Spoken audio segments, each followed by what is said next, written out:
지난 2016년 촛불혁명은 우리에게 많은 과제를 던졌습니다. 그중 하나가 돈과 권력 앞에 기울어져 있는 검찰과 사법부의 저울을 수평으로 맞추라는 요구인데요. 오늘 사법개혁의 조타수를 맡고 있는 정성호 국회의원과 시간을 가져보겠습니다.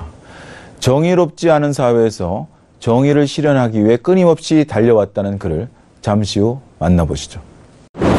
사법개혁특별위원회 위원장, 당내 공직 선거 후보자 추천관리위원장, 그리고 삼선 국회의원까지 그 어떤 무거운 임무라도 거뜬히 해낼 수 있다고 자신하는 이 사람, 바로 더불어민주당의 정성호 의원이다.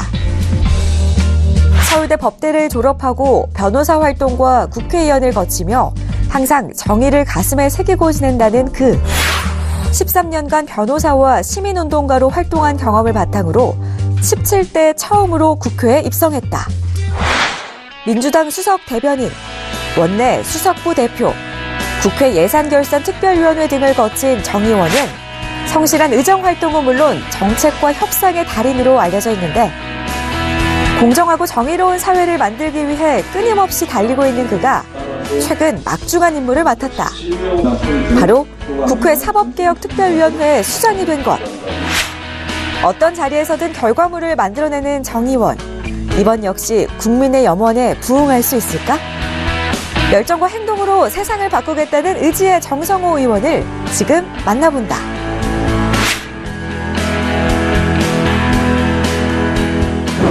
정 의원님, 오늘 바쁜 시간, 이렇게 시간 내서 감사합니다. 예, 반갑습니다. 아니, 정 의원님, 제가 듣기로 우리 국회에서 영국 신사라는 별명을 가지고 계시고 아주 조용히 살고 있기 때문에 그런 것 같습니다. 중도 합리적인데 요즘 별명이 하나 더 늘으셨다고 들었습니다. 요즘 사법개혁 특위위원장을 맡으시면서 정해 송호라는 별명을 얻으셨다고요. 제가 그 정치 한 10년 정도 좀 국회의원 하면서 처음으로 회의장에서 제가 언성을 높였습니다. 처음으로. 진짜 처음입니까? 네, 처음입니다. 저는 뭐 이렇게 동료 의원들하고 언성 높이고 싸우고 그런 행동을 해본 적이 거의 없는데 부득이하게 그런 상황이 있어갖고 너무 뭐 그 회의장이 어수선해져갖고 부득이 정회를 2번 했더니 일부 언론에서 그런 말을 붙인 것 같습니다. 아니 이렇게 정말 한 번도 언성을 높이는 그 언성을 높이게 만든 그 장본인들이 누굽니까? 뭐 싸움이라는 게 둘 중에 한 사람만 괜찮으면 안 싸우지 않겠습니까? 뭐 여야 또 같이 책임이 있고요. 어쨌든 뭐 의사진행에 관련돼 갖고 또 여야 의원들 간에 서로 입장 차이가 크다 보니까 뭐 큰 소리가 나게 됐고 또 위원장으로서는 뭐 도저히 그 상황에서 회의 진행을 할 수가 없어 갖고 부득이 정회하게 됐던 겁니다. 야, 근데 제가 지금 서두 발언에서도 얘기했듯이 촛불혁명의 사실 준엄한 요구 중에 하나가 정말 정의롭지 못한 검찰, 그래서 사법 개혁을 해라. 그래서 뭐 공직자 비리 수사처도 만들고, 사실 그때 저는 아직도 기억합니다. 그 대선 후보들, 뭐 문재인 당시 후보 포함해서 홍준표 후보, 뭐 모든 유력주자 대선 후보들이 공직 비리 수사처 다 모두 찬성했고 했습니다. 근데 요즘 와서 뭐 공직 비리 수사처 안 된다라고 하는 얘기가 들리게 왜 그럽니까? 홍준표 대표는 이제 검경 수사권 조정에 대해서 이제 긍정적인 생각을 갖고 있고 공약이었는데 공직비리 수사처에 대해서는 뭐 설치에 대해서는 동의하지는 않았을 겁니다. 다른 후보들은 다 찬성을 했었고 그러나 잘 아시는 것처럼 뭐 박근혜 전 대통령의 어떤 국정 그 농단 거기에 핵심적인 역할했던 최순실 씨의 어떤 농단 행태들 이런 것들이 과연 그 당시에 검찰이라든가 사법기관들이 제 역할을 했다면 그런 일이 일어났겠습니까? 전혀 국가 시스템 안에서 사법기관들이 역할을 하지 못했던 겁니다.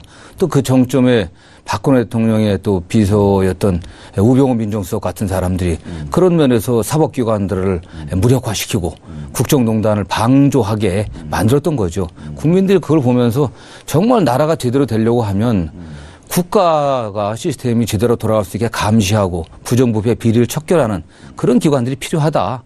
그런 요구가 검찰은 지금까지 해온 행태를 봤을 때 믿지를 못하겠으니까 공직비리수사처 또 고위공직자비리수사처 이런 걸 하나 만들어서 제대로 나라를 정상화시키자 하는 게 국민 다수의 바람이죠.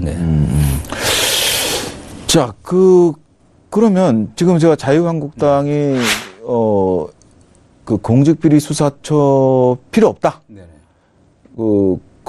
그렇게 주장하는 그 지금 검찰로도 다 된다. 이런 입장입니까? 참 좀 답답합니다, 사실은. 어떻게 보면은 지금 검찰이 제 역할을 못하니까 고위공직자 비리수사처를 만들자고 저희도 주장하는 건데 자유한국당이나 일부 야당에서는 믿지 못하겠다.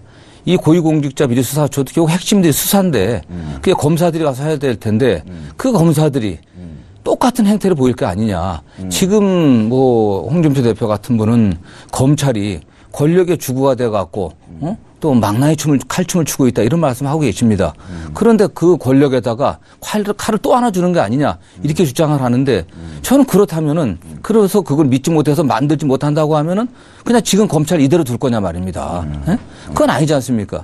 그래서 저는 늘 야당이나 하는 분들한테 야당의 요구 조건을 이 고위공직자 비리수사처가 정권의 칼이 아니라 야당의 칼이 되게 그런 역할을 할 수 있게 기구를 설계하자 이렇게 계속 제안을 하고 있지만 현재까지는 대화가 잘 안 되고 있습니다. 사실 공직자 비리수사처는 검찰이 자기개혁, 자기가 수사할 수 없고 자기를 공정하게 보지 못하니까 그러니까 자기가 자기를 심판하지 못하는 어떤 인간의 기본적인 한계가 있으니까 그래서 공직자 비리수사처를 만들자는 거 아니었습니까? 그렇죠. 예. 그런데 핵심적인 게 결국 검사로 수사할 수 있는 기관이 없는 겁니다. 그렇죠. 지금. 검찰이 모든 수사에 관한 권한을 다 갖고 있으니까 경찰이 검찰 수사하려고 해도 압수수색 영장보다 발부 안 해줄 거 아니겠습니까? 그렇습니다. 판검사를 누가 수사합니까? 그들이 제 역할을 못하니까 그들을 수사하는 기관을 만드는 게 물론 고위공직자 비리수사처의 수사 대상은 좀 넓습니다. 대통령 친인척, 뭐 비리들, 국회의원들, 판검사 들어가지만 핵심은 저는 그 검사로 수사할 수 있는 기관들, 판사로 수사할 수 있는 기관들, 또 대통령 측근을 수사할 수 있는 그런 기관이겠죠, 사실요. 그래서 하도 저 답답하셔서 우리 위원장께서 야 그러면 새로 생길 공직자 비리수사를 야당이 임명하는 걸로 하자 이렇게까지 제안도 하셨다고. 저는 그렇습니다. 그래서 지금 검사들이 지금 국민들이 보기에도 이런 주장이 있지 않습니까? 지금 검사들이 살아있는 권력은 수사하지 못하고 현 권력, 현 집권 세력, 현재 여당 의원들을 조사 못하고 야당 의원만 조사하는 게 아니냐. 죽은 권력, 전 정권만 조사하는 게 아니 이러니까. 그렇죠. 지금 홍준표 대표는 다 지금 죽은 권력 주장을 하고 있죠. 그렇죠. 하고 있다고 그러죠. 그렇기 때문에 저는 고위공직자 비리수사처는 그 설치 목적이 살아있는 권력을 수사하기 위한 거 아니겠습니까? 현 정권, 현 집권 세력, 현재 여당 의원, 현재 판검사들 이 사람 수사해야 되는 거죠. 그러려고 하면 당연히 저는 야당 입장을 받아들여 갖고 고위공직자 비리수사의 책임자 처장의 임명권을 대통령이 형식적으로 임명하겠지만 그 추천을 사실상 야당이 추천하는 야당이 추천하기에 저는 그렇게 하자는 겁니다. 사실. 그걸 논의해 보자는 거죠. 사실. 이제 뭐 사법개혁 특위 맡고 계시니까 하도 그 야당에서 지금 죽은 정권을 뭐랬죠? 뭐 장제원은 뭐 부관참시한다고 그랬죠. 네. 그런 거에 대해서 어떻게 좀 답변해 주시겠어요? 저는 그렇습니다. 이게 뭐 없는 사실을 뭐 어거지로 만들어내고 뭐 증거를 조작하고 뭐 강압 수사를 한다든가 이랬다면 문제가 되겠지만 그야말로 그 법과 원칙에 수사하는 거고 지금 검찰은 여당도 이거 컨트롤하지 않습니다. 저는 분명히 제가 자신 있게 말씀드릴 수 있는 게 검찰에 뭐 저도 검찰총장도 저랑 사법연수원 동기입니다. 가까운 사이였는데 지금 일선 수사검사들의 수사에 관련해 갖고 청와대나 법무부에서 어떠한 지시하지 않거든요.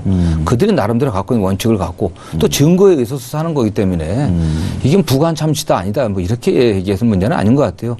정말 과거에 잘못된 관행들 그걸 이번엔 확실하게 정리하고 만약 이 과정에서 권력의 외압이 있어 수사를 한다고 하면 다음에 정권 바뀌면 다 또 감옥 갈 거 아니겠습니까? 누가 그런 리스크를 부담하겠어요, 검사들이. 그렇지 않습니다, 지금은요. 네. 사실 제가 거기서 좀 이건 뭐 개인적인 얘기인데 제가 사실 검찰 법조를 2004년부터 6년까지 출입을 했습니다. 그 당시 제가 시작했을 때 중앙지검장 노무현 대통령 수사를 했던 임채진 총장이 그때가 중앙지검장. 네, 중앙지검장. 네. 제가 그래서 중앙지검장에 발령이 되고 났길래 제가 인사를 드린다고 지검장실에 이제 1대1로 티타임을 했어요. 그때 저는 그분이 가자마자 이런 말씀을 하더라고요. 노무현 정부가 막 당선됐을 때요. 야, 노무현 정권이 진짜 검찰을 놨다. 그러더라고요. 저게 뭔 소리입니까? 1대1로 티타임을 한다. 그랬더니 제가 오기 전에 386 당시 뭐 운동권이었던 것 같아요. 이제 이거 뭘로 이제 구속을 해야 되는지 말아야 되는지 노무현 대통령 측에 물어봤대요. 네. 그랬더니 그걸 왜 전화하냐? 법대로 하시라. 그래 구속을 시켰답니다. 그러고 나서 자기가 중앙지검장으로 온 겁니다. 발령받아서. 그래서 이게 이런 정권은 처음 봤다. 검찰을 놨다.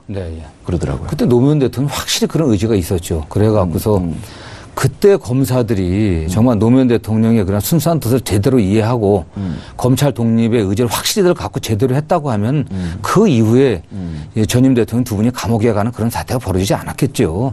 그때는 다만 검사들은 그걸 이해를 못했던 겁니다. 어떻게 검찰권을 갖다가 정권이 놓냐, 이래라 저래라 지시하지 않냐, 통제하지 않는다. 그걸 믿지 않았던 겁니다. 그러나 노무현 대통령은 그 당시 검사와의 대화에서도 얘기를 했지 않습니까? 분명히 그런 의지를 표시했고 다만 검사들이 그런 의지를 제대로 이해하지 못하고 역할을 못하다가 정권이 바뀌어버리니까 그야말로 정권의 압력 지시받아갖고 노무현 대통령 수사들 어거지를 했던 거 아닙니까? 그리고 거기서 피의 사실 유표하고 없는 사실 만들어내고 해갖고 노무현 대통령이 지금 그야말로 비극적인 서거를 만들어내는 그런 간접적인 원인을 제공한 거였죠, 사실은. 네. 사실 뭐 문재인 대통령도 큰 의미에서 보면 이제 검찰을 놓은 거 아닙니까? 네네. 법과 원칙대로 수사하라. 네네. 그죠? 그런 거죠. 네. 저는 사실 뭐 누구 편도 아닌데 뭐 하다 보니까 제가 이제 검찰 출입 기자실로 생각나고 이제 그런 말씀을 드렸고요.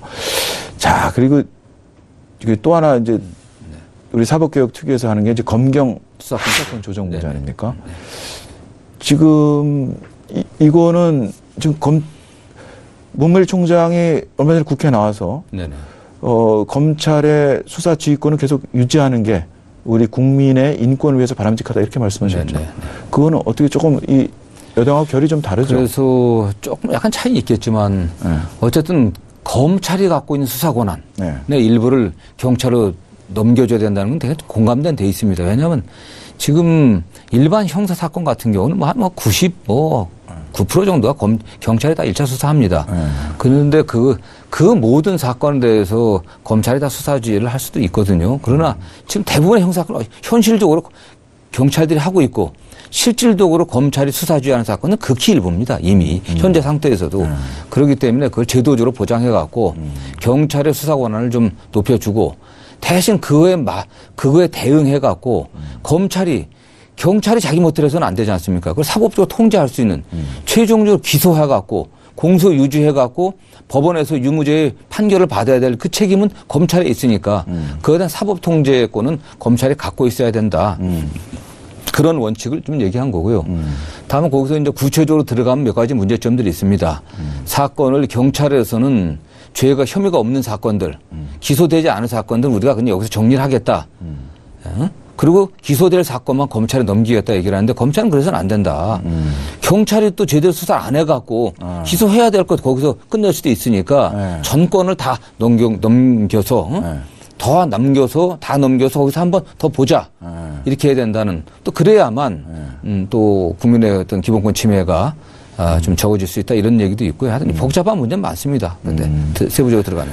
그러니까 수사 지휘권을 다 내려놓기에는 경찰을 그러기에는 인권 문제가 있으니까 제한적 수사 지휘권을 좀 갖겠다. 네, 뭐 그렇다고 봐야겠죠. 그래서 1차 수사를 그 관련해서 1차 수사는 경찰이 하고 또 제한적으로 2차 수사는 또 검찰이 또 할 수 있게 일부 사건에 관련해서는 또 그런 방안도 얘기되고 있는데 아직 논의 중에 있습니다. 그 영장 청구는 어떻게 경찰도 이제 부여하는 방향으로 가는 건가요? 지금 어쨌든 현행 헌법상은 안 되고요. 현행 헌법은 검사가 청구해서 판사가 발부한 영장에 의해서만 체포구금이 강제 수사가 가능하거든요. 강제 수사가 가능하기 때문에 헌법이 개정된다고 하더라도 형사소송법 개정도 별개의 문제입니다. 그래서 다만 그 검사가 한번 영장에 관련해서는 한번 사법적인 어떤 통제를 해야 된다는 것까지 막을 수는 없을 것 같습니다. 그걸 경찰이 직접 물론 청구할 방안도 있겠지만은 그 부분에 관해서는 좀 더 논의가 좀 돼야 될 것 같아요, 그건요. 우리 위원장님은 어떻게 경찰도 영장 청구권을 기본적으로 좀 갖고 있어야 된다고 어떻게 보십니까? 저는 어쨌든 그게 검찰을 통해서 가야 되는 게 맞는 게 아닌가. 1차 한번 스크린 해야 되는 게 다만 그 내부 지침에 의해 갖고 경찰이 청구하는 영장 중에서 검사에 관련된 사건이라든가 뭐 다른 사건이라든가 공수처가 설치가 안 된다고 하면은 그런 거 수사할 수 있게 그렇게 만약 사실 영장의 핵심은 증거 확보 아니겠습니까? 증거 확보의 핵심은 압수수색이거든요. 압수수색을 하면 증거 확보가 가능하니까. 근데 검사의 어떤 비리에 관련된 압수수색 영장을 청구하게 되면 다 그게 안 되거든요. 그런 것들이. 검찰이라든가 검찰 수사관들 이런 영장 청구 같은 경우는 그냥 바로 경위만 할 수 있게 네, 형식적인 것만 다 아니면은 영장을 갖다 기각하게 되면은 발부 안 해주기면 큰 이의를 할 수 있게 이의 신청 같은 경우 왜 검사가 우리 경찰이 검찰에다가 영장 청구를 해갖고 법원에다 영장 청구를 해달라고 신청을 했는데 그걸 기각했단 말입니다. 그랬을 때 경찰이 이건 왜 이래서 영장을 발부를 해줘야 되는데 왜 안 해주냐 하는 그 이의 신청을 할 수 있게 예, 그런 제도도 검토해 볼 수 있겠죠. 네. 그것도 다 이제 형사소송법 바꿔야 되는 거죠. 네, 그렇습니다. 네. 네. 그 검경 수사권 조정은 자한당하고 뭐 자유한국당하고 조금 좀 좁혀가고 있는 겁니까? 원래 자유한국당도 사법개혁특위가 만들어질 때까지만 해도 홍준표 대표의 지난 대선 공약이었고 그래서 좀 긍정적인 좀 검토를 한다 그랬었는데 또 최근에 갑자기 뭐 홍준표 대표가 지금 또 말을 바꿨어요. 예, 울산경찰서 지금 뭐 김기현 시장 그 측근들 압수수색 때문에 준비가 안 된 것 같다. 이거 재검토해봐야겠다. 이런 말씀 하셔갖고 어떻게 될지 잘 모르겠습니다. 아유. 참. 우리, 그러면 또 이제 사법개혁 특위도 있고, 우리 또 중요한 직책을 맡고 계시잖아요. 네, 예. 공천관리위원장. 공천관리위원회. 위원장. 6.3 지방선거. 네네. 앞두고 또 굉장히 그 중립성, 투명성을 또 아주 총감독을 맡고 계신데, 우리 저 일반인들은 사실은 잘 모르잖아요. 공천관리위원회, 제가 듣기로 이제 지금 1차 마감했죠? 네. 마감하면, 그러면 거기서 예를 들어서 뭐 여론조사, 서류, 면접 이게 다 이제 비중은 다 정해져 있죠. 그 비중대로 가면 거기서 딱 결정이 되는 겁니까? 아니면 당의 또 정무적 판단이 있는 겁니까? 정치라는 게 정치가 살아있는 생물이라고 그러지 않습니까? 다 정무적 판단이 다 있는 거고요. 다만 정확히는 공직후보자 추천관리위원회입니다. 공직후보자 추천관리위원회인데 우리가 공직후보자 그 공모를 접수를 받아갖고 서류를 심사해서 아예 부적격자든 거기서 한번 걸러내고 그 다음에 이미 다만 당의 자격심사위원회가 있었고 대부분 걸러진 분들입니다. 1차. 그러나 한번 다시 한번 서류를 보고 그 다음에 면접을 하고 그분들을 불러서 면접을 하고 공직후보자로서의 어떤 적격성 일반 국민들이 이 사람을 공직후보자로 어떻게 생각하는지 그 적격성을 조사하는 여론조사를 좀 합니다. 그걸 합쳐갖고서 점수를 매겨갖고 순위를 결정하는 거죠. 그 순위를 점수가 나오면은 점수 격차가 굉장히 커갖고 도저히 해보나 마나다. 그런 경우는 단수 공천도 가능합니다. 그러나 그렇게 크다고 해서 무조건 단수 공천하는 건 아니고 단수 공천을 할 수 있다. 이 정치는 다 할 수 있답니다. 다 할 수 있다. 또 그게 다 관계없이 지금 나온 후보들 갖고서 도저히 안 되겠다 그러면 지도부에서 전략 공천도 외부에서 하나 데려다가 그 기존의 절차 관계없이 그냥 결국 그럼 최종 결정은 지도부에서 결정하는 거죠. 그러면 저는 이런 우려를 좀 해봐요. 이거 기호일지도 모르겠는데 지금 아까 공천 적합도라는 게 사실은 국민과의 어떤 접점, 여론조사에서 좀 높은 사람들 아니에요? 공천 적합도가 라는 게.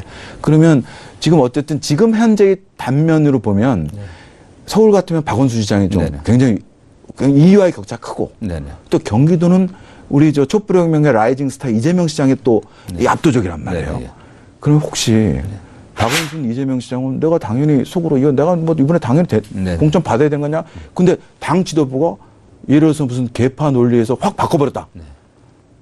그렇게 될 수는 없고요. 어쨌든 이제 최종적으로는 물론 지도부에서 결정하지만 그걸 완전히 뒤바꿀 수는 없는 거고. 그러니까 단수 공천을 할 수 있는 거는 점수가 우월할 때 그 사람들을 뽑을 수 있는 겁니다. 그러니까 그 사람들 배제할 수는 없는 거, 배제하는 건 할 수는 없단 말입니다. 그렇기 때문에 뭐 전략적으로 그분들을 선택할 수도 있고. 그러나 표차가 굉장히 그 당에서 정한 현격한 기준이라고 하는 그거가 되게 한 20% 이상 차이 나는 건데 막 1, 2위 차가 20% 난다고 해서 단수 공천을 할 수도 있지만은 그건 예외적인 거고 원칙적으로는 경선이 원칙이거든요. 그러니까 지도부에서 굳이 그 경선 붙여갖고 시끄럽게 하느니 그냥 한 명 단수 공천하자. 그럼 할 수 있겠죠. 그러나 또 지도부가 이게 차이가 난다고 하더라도 그걸 단순 공천하지 말고 경선을 붙이는 게 흥행에 도움이 된다.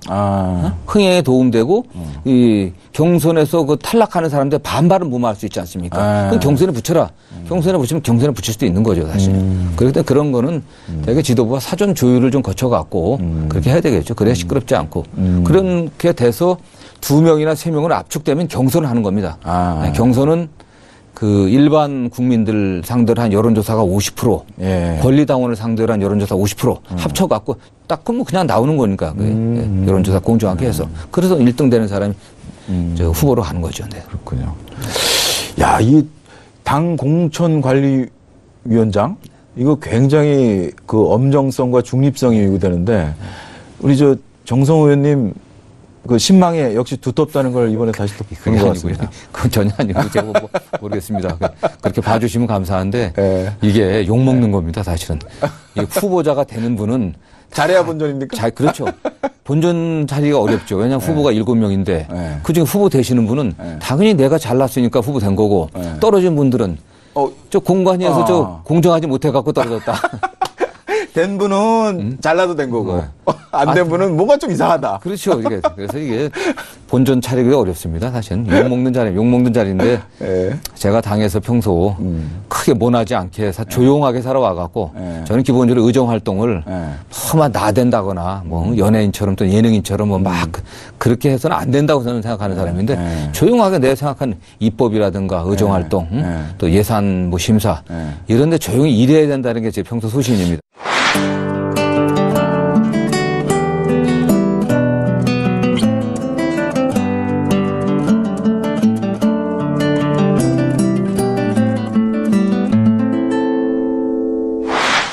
그 우리 인간 우리 정성호에 대해서 좀 말씀드리겠습니다.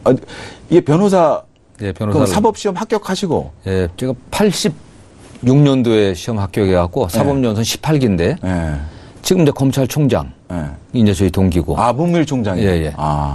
뭐 이재명 성남시장도 동기고 네. 아이고 다 쟁쟁하신 분이 동기네. 변호사를 92년부터 변호사를 했었죠. 네. 그다음 정치하면서 이제 취업을 했고. 그러면 당시 이제 민변에 민변을 시작하셨고. 네. 그러면은 이 정계에 뛰어든 계기가 뭐 특별히 있었나요? 저는 그 변호사 할 때, 저희 사법연수원 다닐 때부터 좀 약간 그런 생각이 좀 있었고요.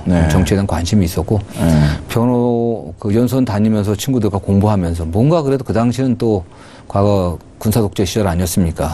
세상이 바뀌어야 되는데, 뭐 판검사해서 세상이 바뀔 것 같지는 않고, 또 많은 사람들이 감옥에도 가고, 또 정말 민주주의와 정의를 위해 희생하는데, 저는 고시 공부해갖고, 그래도 뭐 판검사 아닌 변호사도 하는 그런 편안한 어떤 자리에 와 있지 않았겠습니까? 그래서, 뭐, 그 당시 저희들은 다 변호사를 해갖고, 세상의 변화를 이끄는데 좀 기여를 하자. 이런 얘기들 서로 많이 했었고. 근데 나와보니까 정치를 해야지. 정치가 바뀌어야지. 역시 변호사에서 하는 한계가 있더라고요. 그렇죠. 그래서 정치를 한번 해야겠다는 생각을 했죠. 그래서 그 국회의원 되실 때가 어느 대통령 때죠? 제가 노무현 대통령 때 2004년도에 했습니다. 2000년에 처음 떨어지고 2004년도에 당선되고 또 그 다음에 한번 또 떨어지고 그 다음에 당선해서 5전 3승 2패입니다. 5전 3승 2패.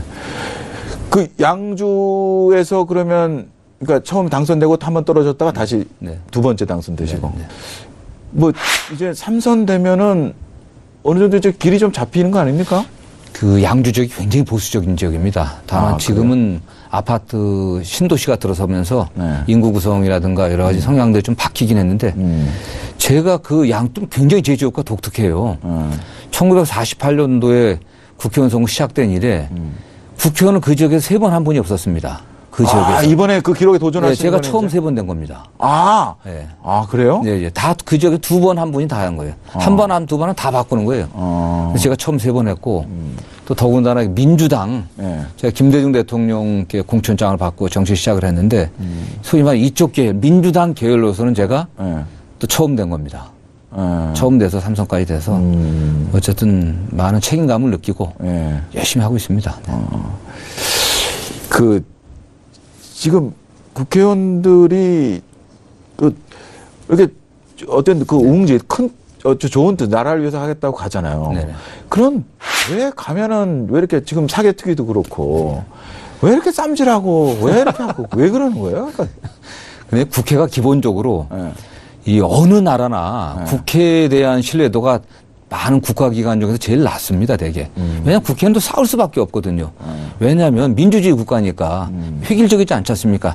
다양한 정치 세력들, 다양한 사회 세력들, 그걸 반영하기 때문에 국회에서 어쨌든 다툼이 있을 수밖에 없는데 다만 그 다툼을 뭐 논쟁하고 토론하고 대화하고 그리고 결국에는 룰을 정해야 되니까 타협을 해야 되는데 그 대화 토론의 과정이 전혀 제대로 되어 있지는 않다는 거죠. 거기서 거친 말들 하고 큰 목소리 내고 싸우고 하니까 국민들 보기에 저 인간들은 맨날 세금 받아 먹고 싸움만 한다 이렇게 보고 있는 거죠. 사실 정말 국회가 그런 토론 문화들, 대화 문화들, 그 타협이 또 중요하거든요.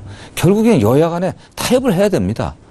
그래서 그런 면에서 당의 의사결정도 중요한 사항에 대한 의사결정을 당대표 개인이 하는 게 아니라 또 여당은 청와대 지침받아 할 게 아니라 의원들이 모여갖고 거기서 다 입장들을 정해야 되지 않습니까? 토론과 대화를 통해 갖고 그리고 당의 입장을 정해야지. 지도부 야당은 야당 대표가 얘기하는데 그냥 따라가 버리고 또 여당은 청와대만 따라가니까 과거에 보면 뭐 제가 야당일 때도 늘 여당보다 너네 청와대 출장. 그 지금 어때요? 지금은 저 문재인 대통령의 어떤 그 뭐 의중 비서실장을 통해서 오나 뭐 비서관을 통해서 오는 그거 갖고 자꾸만 영향을 받고 그래요. 여당은 어때요? 지금은 오히려 제가 보기엔 그런 소통이 또 좀 부족한 것 같아요. 아, 오히려 너무 커뮤니케이션이 없다? 네네.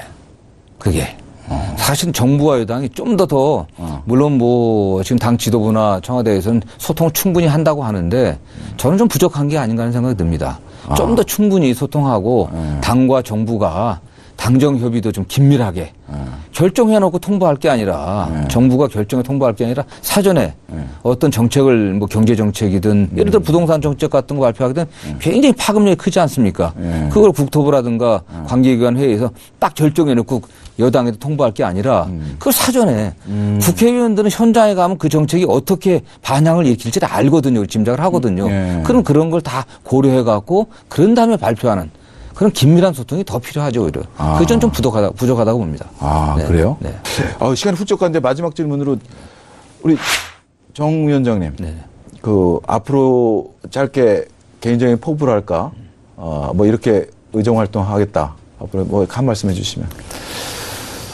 어쨌든 뭐 국회가 그 우리 사회 룰을 정하는 최고 기관 아니겠습니까? 정말 입법부의 구성으로서 우리 사회의 그 적폐들을 다시는 그 적폐들이 다시 발현돼 갖고 사회가 혼돈되지 않게 제대로 된 개혁 입법들, 특히 사법개혁과 관련된 입법들을 꼭 성취해야 된다고 하는 그런 책임감을 많이 느끼고 있고요.